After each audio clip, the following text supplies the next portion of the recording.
So, hi friends! Magandang buhay. Mag-marinate tayo friends ng manok. Ayan.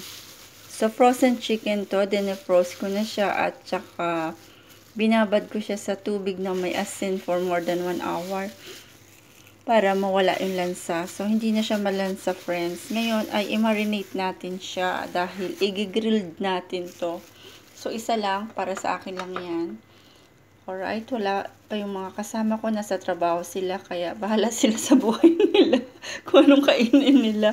Basta ako itong aking dinner. Alright, so naglagay tayo friends ng paprika, 1 spoon, suka. Maglagay din tayo friends ng lemon.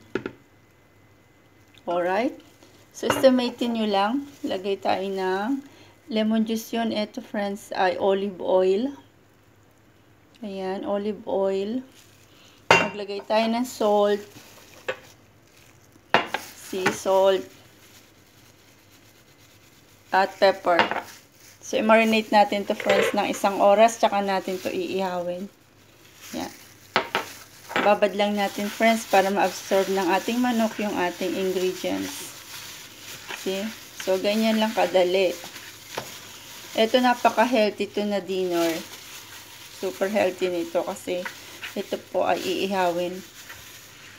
Protein, source of protein. Sa gabi okay na tong mga ganito protein. Mag-protein tayo. Alright?